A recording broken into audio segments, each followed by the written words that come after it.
Hi guys, welcome to this session. और इस session में हम एक कहानी पढ़ने जा रहे हैं। We are going to read a story. कहानी किस चीज़ की? कहानी भारतीय सैनिकों के बलिदान की, उनके करेज की, उनके वेलर की, उनकी वीरता की कहानी। और ये जिस लड़ाई की कहानी है वह लड़ाई हुई थी रेजांग ला में। रेजांग ला। अगर आपने ज्योग्राफी पढ़ा है तो आपने देखा होगा कि बहुत सारे पासेस का नाम ला से एंड होता है, जैसे नाथुला, जेलेपला, बॉम्डिला, रेजांगला। तो ये जो लड़ाई हुई थी चाइना के साथ 1962 में, ये इंडिया और चाइना की लड़ाई है रेजांगला की, जिसमें भारतीय सैनिकों ने चीनी सैनिकों को सबक सिखा दिया था। आज हम उस कहानी को पढ़ने जा रहे हैं। So let us go ahead and let us begin. The People's Liberation Army on Monday fired shots in a failed attempt to intimidate and dislodge Indian soldiers holding dominating heights near a towering mountain pass in eastern Ladakh। देखो कितना लंबा sentence है और क्या लिखा है कि PLA ने मंडे को क्या किया? Fired shots. और किस प्रयास में फायर किया शॉट्स? इंटिमिडेट करने के लिए और डिसलॉज करने के लिए इंडियन सोल्जर्स को। आपको इंटिमिडेट का मतलब पता है, उनको डराने के लिए और उनको वहाँ से हटाने के लिए, वो जहाँ से लॉज्ड हैं वहाँ से हटाने के लिए। लेकिन इनका अटेम्प्ट कैसा हो गया? फेल। इसीलिए इसको क्या बोला गया? Failed attempt to intimidate and dislodge Indian soldiers holding dominating heights. कैसा हाइट्स इंडियन सोल्जर्स होल्ड कर रहे थे? जिस पे इंडियन सोल्जर्स थे वो कैसा हाइट्स था? Dominating Heights. अब सोचो, अगर मान लो ये एक पहाड़ी है और इसके नीचे ये छोटी छोटी पहाड़ियाँ हैं और किसी का इस पे कब्जा हो तो वो सब पे डोमिनेट कर सकता है। इसी को बोला गया dominating Heights. Near a towering mountain pass in eastern Ladakh. Towering mountain pass, बहुत ऊंचा माउंटेन पास, ठीक है ना? where heavily outnumbered Indian troops put up a fierce fight against Chinese soldiers on a chilly Sunday morning during the 1962 war। अभी यहाँ पे जो firing हुई है, जो चाइनीज सोल्जर्स ने फायरिंग किया है, वो जिस जगह पे किया है वहाँ पे क्या हुआ था कि हेविली आउटनंबर्ड इंडियन ट्रूप्स, मतलब भारी संख्या में कम इंडियन ट्रूप्स। जब किसी को भी आउट नंबर कर देते हो तो आप उसको नंबर से ही आउट कर देते हो। जैसे अगर मेरे पास 100 लोग हैं और आपके पास सिर्फ 35 लोग हैं तो मैंने आपको नंबर से आउट नंबर कर दिया, ठीक है ना? इसी तरह आउट मनूवर भी होता है। तो were heavily outnumbered Indian troops, जो बहुत कम संख्या में इंडियन ट्रूप्स ने क्या किया? Put up a fierce fight. एक बहुत फियर्स चुनौती दिया, एक बहुत ही फियर्स लड़ाई लड़ी उनके सामने। तो देखो, पुट अप अ फाइट भी हो सकता है, put up a fight against Chinese soldiers on a chilly Sunday morning. एकदम कपकपा देने वाली ठंडी संडे मॉर्निंग को 1962 वॉर के समय। अब ज़रा देखिए कि इस वॉर में होता क्या है, कैसे कमाल कर दिया हमारे सैनिकों ने। The historic battle of Rezang La, fought at heights of more than 18,000 feet, saw 124 Indian soldiers repel attack after attack by a numerically superior and better equipped enemy in November 1962। देखो क्या कहता है कि ये जो हिस्टोरिक बैटल हुआ रेजांगला में, जो 18,000 फीट की ऊंचाई पे लड़ा गया, इसने क्या देखा? इसमें क्या हुआ? 124 इंडियन सोल्जर्स ने रिपेल किया, पीछे धकेल दिया, अटैक आफ्टर अटैक, ठीक है ना? आक्रमण पे आक्रमण होता गया और उन्होंने रिपेल करते रहे ये कितने? 124 इंडियन सोल्जर्स। और आक्रमण पे आक्रमण, अटैक आफ्टर अटैक किसके द्वारा हो रहा था? Numerically superior and better equipped enemy, जो आपसे नंबर के आधार में ज़्यादा था और आपसे बेटर इक्विप्ड था, जिसके पास संसाधन ज़्यादा थे। The soldiers from the Charlie Company of the 13th Battalion of the Kumaon Regiment were pitched against more than 5,000 Chinese troops। देखो, कुमाऊं रेजिमेंट के 13वीं बटालियन के चार्ली कंपनी के सिपाहियों को किसके सामने पिच कर दिया गया? ये किसके सामने पिच्ड थे? किसके सामने इनको लड़ाई लड़ना था? 5,000 से ज़्यादा चाइनीज सिपाहियों के सामने। with the advancing enemy infantry being supported by heavy artillery fire। और इसी के साथ क्या हो रहा था कि जो एडवांस कर रहा था एनिमी का इन्फेंट्री उस विंग को कहा जाता है एनिमी के जिसमें पैदल सैनिक होते हैं। तो जो एडवांसिंग एनिमी इन्फेंट्री था वो किस चीज़ के द्वारा सपोर्ट किया जा रहा था? हेवी आर्टिलरी फायर, तोपों के द्वारा। चाइनीज़ तोप हमारे ऊपर फायर बरसा रहे थे। तो 5,000 चाइनीज़ ट्रुप्स जो एडवांस कर रहे थे उनको सपोर्ट मिल रहा था आर्टिलरी से, तोपखाना से। Led by the legendary Major Shaitan Singh, whose outstanding leadership and courage is the stuff of legend, the unbelievably fearless men from the C Company fought to the last bullet and inflicted heavy casualties on the Chinese army. देख रहे हो, सब आपके जाने हुए words आ रहे हैं यहाँ पे, लेकिन हम जो देखना चाहते हैं, हम देखना चाहते हैं मेजर शैतान सिंह की लेगेसी, उनकी स्टोरी। कहता है कि ये चार्ली कंपनी किसके द्वारा नेतृत्व किया जा रहा था? Legendary major Shaitan Singh, whose outstanding leadership, जिनका बहुत ही शानदार लीडरशिप और करेज, उनका साहस आज भी लेजेंड का स्टफ है, कहानियों का पार्ट है। द अनबिलीवेबली, अविश्वसनीय रूप से बहादुर लोग, फियरलेस लोग, बेखौफ लोग, चाइनीज़ कंपनी से बेखौफ लोग कब तक लड़े? Fought to the last bullet. देखो, लास्ट बुलेट तक लड़े को क्या लिखा है? Fought to the last bullet and inflicted heavy casualties on the Chinese army, और चाइनीज़ आर्मी पे हेवी कैजुअलिटीज़ इन्फ्लिक्ट किया। मैंने आपको बताया था कि डैमेज को क्या करते हैं हम? इन्फ्लिक्ट करते हैं। ओके, तो उन पे हेवी कैजुअलिटीज़ बरपा दिया। 3 months after the battle, the frozen bodies of the Indian soldiers were found in their trenches, the dead men still holding their weapons. 3 महीने बाद भारतीय सिपाहियों की, भारतीय सोल्जर्स की फ्रोजन बॉडीज, जमे हुए शव बरामद किए गए, पाए गए। कहाँ से? ट्रेंचेज से। आपने देखा होगा वो सोल्जर्स जो गड्ढा कर लेते हैं और उसी में छुप कर रहते हैं और वहाँ से जो गोलीबारी करते हैं, उसी को ट्रेंचेज बोलते हैं।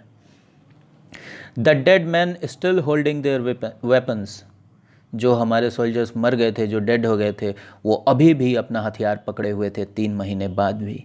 अ soldier never leaves his rifle. अब ये देखो आप, the first attack launched by the enemy at the crack of dawn on November 18 was blunted with the major ordering his men to open fire at the Chinese the moment they came within their rifle range.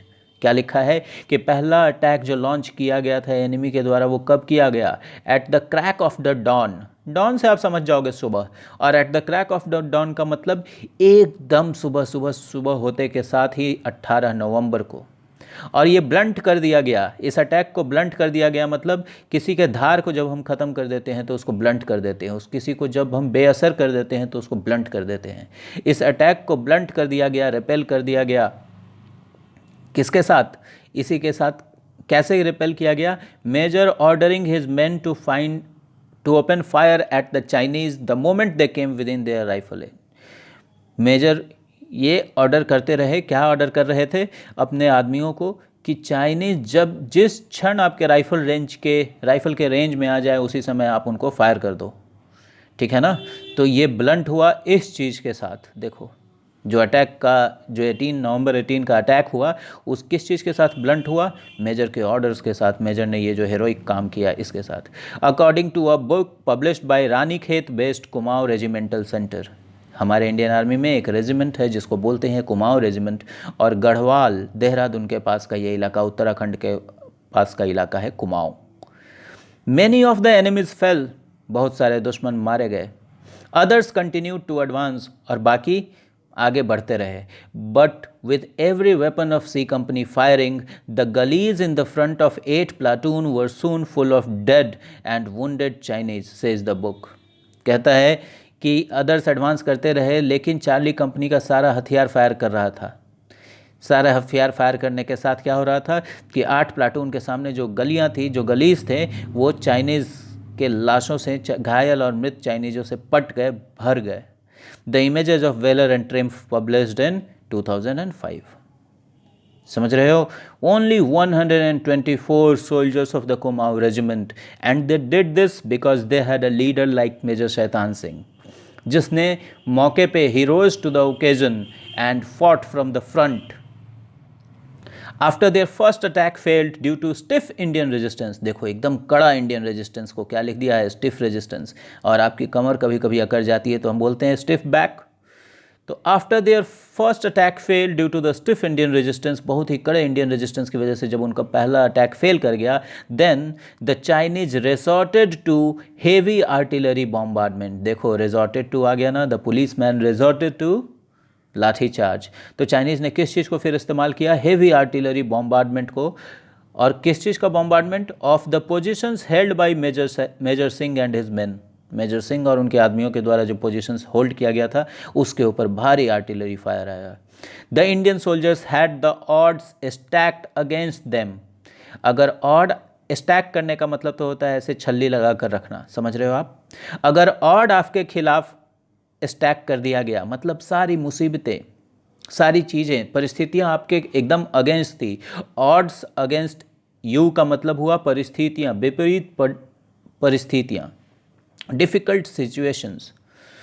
The Indian soldiers had the odds stacked against them, but the fierce assault failed to crush their fighting spirit.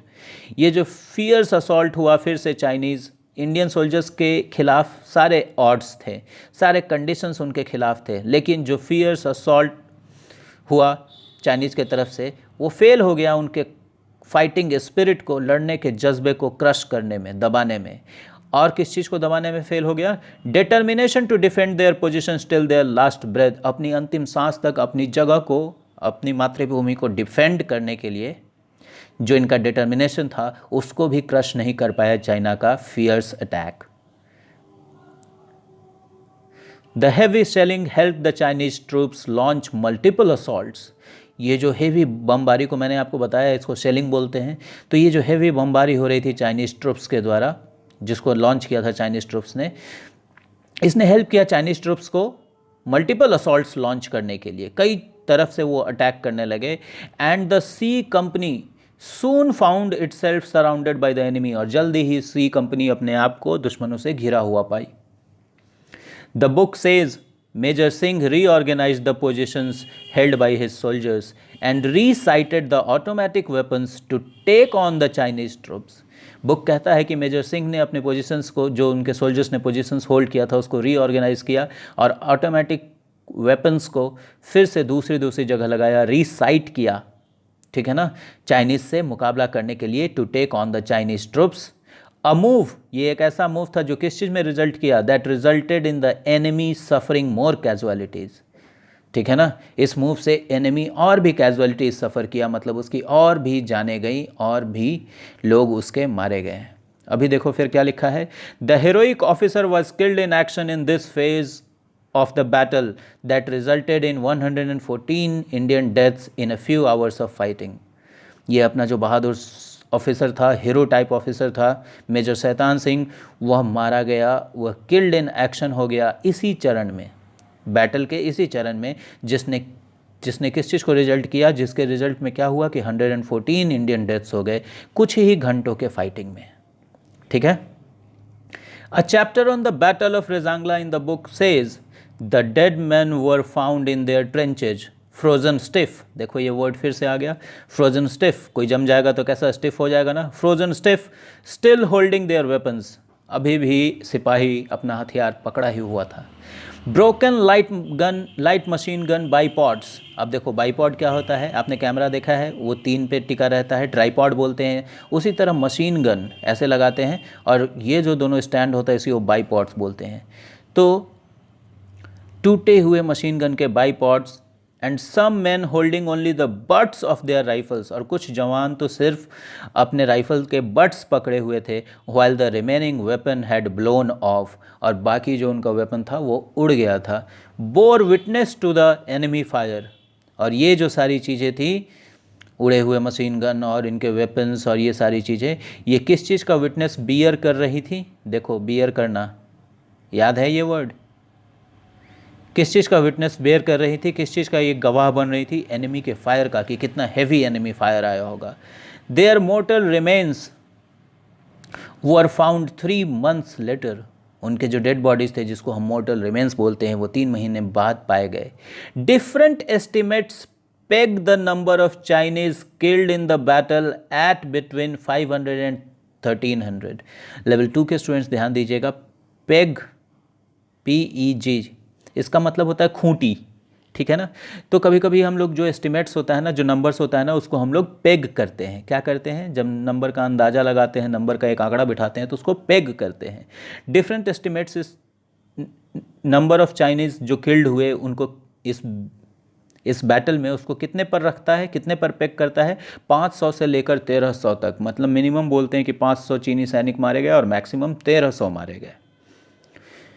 ये है हमारे Indian army की वीरता की कहानी। ये है हमारे सोल्जर्स का मनोबल कि अगर हम अकेले भी हैं तो हम लड़ते रहेंगे। Major Singh was posthumously awarded the Paramvir Chakra. मरणोपरांत, देख लो ये वर्ड पोस्ट्यूमसली, याद रखना इसको, कई बार एसएससी में पूछा गया है। Major Singh was posthumously awarded the Paramvir Chakra, the country's highest war time gallantry award. War time, युद्ध के दौरान जो सबसे बड़ा वीरता का पुरस्कार है, गैलेंट्री का पुरस्कार है, वो मेजर सिंह को मिला, मेजर शैतान सिंह को मिला, परमवीर चक्र। फॉर द एक्सेप्शनल करेज, अतुलनीय साहस and leadership demonstrated by him in the battle. अतुलनीय साहस और नेतृत्व जो इन्होंने दिखाया युद्ध में, लड़ाई में। General VP Malik, former chief of army staff who was inducted in the Ladakh sector in October 1962 as captain with in 3 Sikh leave, said. General VP Malik जो former army chief of staff हैं, जो लद्दाख सेक्टर में इंडक्ट किए गए थे, शामिल किए गए थे, कब, 1962 को, किस रूप में, एक कैप्टन के रूप में। तो वो क्या कह रहे हैं, we were directly in the Chushul battle front. ये डायरेक्टली किस बैटल फ्रंट में थे, चुशुल में एक और लड़ाई का मोर्चा खुला हुआ था, वहाँ पे थे ये। But were preparing defences in the rear of Dungti Chumathang axis. और डुंगटी चुमा टांग का जो छोर है, जो एक्सिस है, उसके रियर में, उसके पीछे में डिफेंसेज प्रिपेयर कर रहे थे। The tactical significance of Rezang La lies in the dominating heights. Rezang La का टैक्टिकल सिग्निफिकेंस क्या है रणनीति के हिसाब से इसका महत्व, कि यहाँ पे बहुत ऊंचे ऊंचे डोमिनेटिंग हाइट्स हैं, गुरुंग हिल के और मगार हिल्स के, which have now been occupied by us, जो अब हम लोग के द्वारा ऑक्यूपाई कर लिया गया है, कब्जा कर लिया गया है। During the war we did hear about major Shaitan Singh heroic action. इस वार के दौरान क्या कहते हैं वीपी मलिक, कि मेजर शैतान सिंह के हेरोइक एक्शन को हम लोग उसके बारे में सुने थे। But it was much later that I visited the place where he had fallen. लेकिन बहुत बाद में मैं उस प्लेस को विजिट कर किया जहाँ वो शहीद हुए थे, जहाँ हमारे 124 जवान शहीद हो गए थे। अंतिम बुलेट, अंतिम सांस तक लड़ते लड़ते एक भी भाग कर कहीं नहीं गया, और चाइनीज़ों को, चीनियों के लाशों का ढेर लगा दिया हमने। So this story was in context of the recent conflicts which are going on with China. So ये सोचने की ज़रूरत बिल्कुल भी नहीं है कि अगर लड़ाई होगी तो हम बिल्कुल हार जाएंगे और ये होगा। We will always give the Chinese a bloody nose. Thank you very much for watching the video guys. Keep enjoying, keep learning.